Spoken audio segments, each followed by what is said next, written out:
What's up, everybody? I am back with another show and tell of a couple of 1911s that I just purchased last week. So today is the 20th of March, 2025. I bought this last week, a Springfield operator. It is not in the form that I purchased it in. I'm going to go over a couple of things that I did to it. But before I get into that, whether it's new or used, when I get home, I break down the entire pistol, or let's just say firearm. I inspect everything, thoroughly clean it, lube it, put it back together. Knowing that this was a used operator, the local gun shop didn't even clean it either, which frustrates me, right? At least wipe it down. So anyway, it was at a price where I couldn't pass it up. It was a few $100s less than buying a brand new one that they had on their shelf. So they let me take it apart and inspect it, and it was just a quick inspection. Like everything, checked out. I pushed on the hammer, wasn't dropping forward. I was checking the barrel lugs, I should say. Here, no mag, nothing in the chamber. One thing I do is with a bushing barrel is I put my finger and kind of clamp the gun. And what I'm doing is I'm trying to see if there's any movement in this barrel. And there's not. It's actually a really solid lockup. So when I got home, I tear the whole thing down, and I have a plastic tote, and I use G96, and I basically spray paint the whole thing. And I let it sit there for a little bit, and then I'll pull it back out with a couple of microfibers and start cleaning and really rubbing and getting carbon and fouling and stuff off of there. So anyway, when I really started inspecting the small parts, I don't know if it was the original owner. I don't know how many people own this. I would assume one, because this has not been shot very much. So it did come with two black mags, and one of the mags was still in its bag. And the mag that was actually in the gun had scratch marks on it. So I'm like, okay. So I can't assume that they shot many mags through this gun unless they used other mags. But anyway, for how clean this gun was, I was like, it'd be tough to think that they put over 50, maybe 100 rounds to this, if that. So anyway, whoever smithed on this changed out the sear and disconnect, and they're highly polished. So there is absolutely no coating on it. And looking at them, I didn't see the SA stamp on them for the MIM. And I didn't see any MIM cast marks on it either. So, and another thing that kind of baffled me, I've never seen this before, and this is something new with 1911, but they polished the spurs on the hammer. And this is a MIM hammer. It's the Springfield Armory stock hammer that comes with it. It's actually my favorite looking hammer of a 1911. Oh, and another thing that I look for too is, and I'm going to show you something on another 1911 that I just bought a couple of days ago, is the hammer. I'm pushing out back as far as I can. It does not engage with the grip safety. So that's another thing to look for if you're in a market for a 1911. And I'm going to show you in this next pistol I'm going to bring up, which we'll get to that. So anyway, another thing that I noticed is the lower had been filed, polished to the hood, or the bottom of the hood of the barrel to the lower. It is extremely shiny, like mirrored polish. And it's got a really tight lockup. So somebody did a quick job on this. Maybe not a quick job, but somebody put in some time on this 1911. I put in a Harrison design flat trigger, and I got it because it was black. I normally run 10.8 performance flat triggers in my 1911s, but I wanted an all blacked out pistol. I'm still waiting for grips to come in the mail. USPS continues to drop the ball. I've had stuff 2-day aired and priority mail that I'm over a week waiting for. Same thing with some BZ grips. I've been waiting over a week that I had priority mailed 3 states away from me, and I live in Oklahoma. They seem to keep losing the package, is what the update says. Anyway, I don't recall. So my other Springfield 1911s do not have that short of a mag release. Let me see if I can That thing is really small. It's almost, I think they call it their concealed. Even for how big my hands are. So my hands will cover that whole grip, even with the Magwell, but I can't reach. I have to break my grip to get that, and I'm fine with that. I don't shoot competition, so I'm not doing speed reloads unless I'm just dinking around at an outdoor shooting range. Stan Chen Magwell. Man, I've always wanted one of these, and I finally ordered. I actually ordered another one yesterday for this next 1911 I'm about to show you. Man, this thing fits amazing. There is no... Now, you'll look for this before you put the grips back on after you install this, if you decide to take the grips off. But if you look up, like up in a light or out in the bright sky, sometimes you'll see an air, like a gap. So you'll see the light through the Magwell and the frame of the lower. Not on this one. So I know there's been a lot of questions like, how far does the Stan Chen Magwell, does it perfectly line up with the frame? And I have to say it does. So what you're seeing there, if you're seeing, like, that is not light coming through. That is a reflection off of the bevel because even I'm looking through, like, here's my front window. It's blue skies outside, absolutely nothing. I did a Wolf Power Spring plunger spring for my grip safety.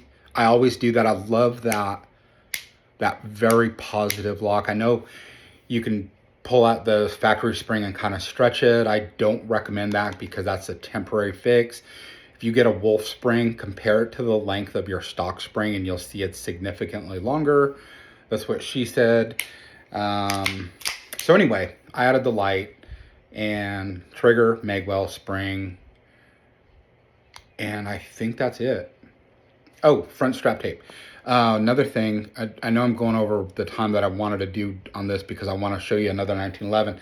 I did put traction tape on here.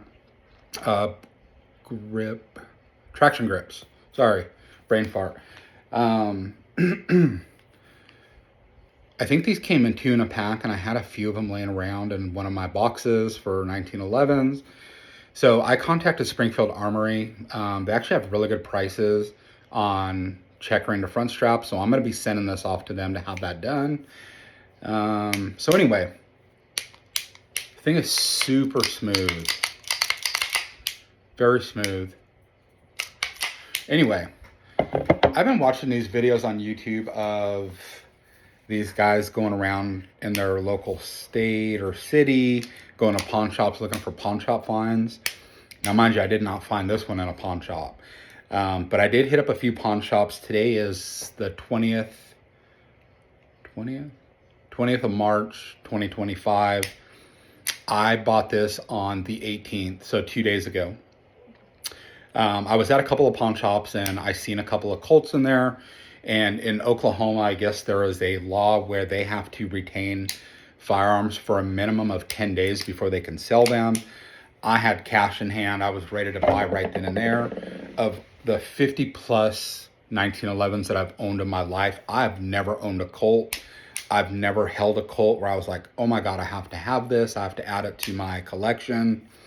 I'm sure there are some phenomenal Colts out there, but the quality control of the Colts that I've seen and handled were not even subpar. And if you guys want to beat me up in a comment box on that, that's fine, but I'm still on the hunt for a Colt. I'm actually looking for a Colt to send off to get some type of package done to it, just so I can say, hey, I do have a Colt. I want a 70 series added to my collection. So anyway, in between all these pawn shops that I went to, there were some really intriguing 1911s that I'm not looking to put that much time and energy into a project. There were some really old Springfields in there. So anyway, I'm going to get to it. in between all these pawn shops, there was a gun shop that I've never seen before. And I went in there and they literally had like 5 guns in their case and like this little shooting range about the size of a bedroom. And in there was this. I have heard of this company. It is called Guncrafter Industries. From my understanding, or from what I recall, they were known for their 50 cal 1911s. So anyway, they had a price tag on it of $3,800, and I'm like, let me look at that. Now, mind you, I did not pay $3,800, not even close. So it was a kid in college. He was home for spring break because it is spring break, and his dad owned the shop, and he was like trying to tell me everything about this 1911. Like, you could tell this kid just really wanted to sell this thing. So correct me if I'm wrong, but the little bit of information that I did on Guncrafter Industries is the owner of this company once worked for Wilson Combat, left, and started this company. So this is a pistol that was started and completed by one gunsmith, pistolsmith. It is a very beautiful 1911. So the price tag on it is $3,800. It is used, but the kid was like, oh, there was only 15 rounds fired through it. And I'm like, let me take that down. Let me look at this thing. So I think there was more than 15 rounds fired through it. Anyway, I had left because I wanted to do some research on this because I was dead set on buying a 1911. I was actually looking for somebody that had a Nighthawk Custom or a Wilson Combat. Because you do see those occasionally at your local gun shops in the used section, unless they're an authorized dealer. So anyway, I live about 30 minutes from this place, and the kid asked for my phone number. He's like, hey, I'm going to text you more about this gun. And I'm like, yeah, I'm going to go home and do some research on it. So I got home, got on YouTube. Not a whole lot of stuff on YouTube on this Guncrafter Industries. You see a lot on the 50 cal, but not so much the 45. So I got onto their website. And yeah, they're not cheap 1911s. They are very expensive. So there is absolutely no mim in this thing. And I want to make something clear. I own and have owned several Kimbers, Springfield Armories, Smith & Wessons, full of mim. I've never seen a mim part fail. I really haven't. I have Springfield Armories. I've had all the TRP lineups. I still own TRPs. I've had the full rail, the mid rail, the no rail, the stainless, the blued. I've had custom TRPs that somebody went through and replaced all the internals on them. I have a mid rail TRP that I bought before I moved to Oklahoma. So going on 8 years now, probably pretty close to 20,000 rounds through it. Everything is still bone stock in that gun. And I inspect everything, every part, every moving part. Nothing wrong. So anyway, mim, I think, is a personal preference unless you're just totally against it. So anyway, these are aluminum grips, and they're like a grayish tint OD green, and it's got their logo, the GI. So this is the GI model, which is kind of not weird because I have the Mac 1911. That's like the GI, doesn't have front cocking serrations, but it's got ambi safety. The front strap checkering is very aggressive. Same on the main spring housing. Now, I did order the second Stan Chen magwell for this. Apparently the owner of Guncrafter and Stan Chen are really good friends. They even promote putting on Stan Chen magwells on their guns. So anyway, the couple of days that I've owned this, I did not tear this whole thing down yet. I don't plan to right now. But I just popped the slide off, kind of looked around, looked for any excessive wear marks, but this thing really hasn't been shot a lot. But here's something that I didn't do because I was so excited. I was caught off guard, and it's my fault. Remember what I told you I look for on 1911? Now the barrel lockup just as tight as that Springfield operator I just showed you. Hammer doesn't fall forward, so the safety's down. I'm really trying to push that forward. Ambi safety is super audible. It's not light, it's not spongy. Watch this.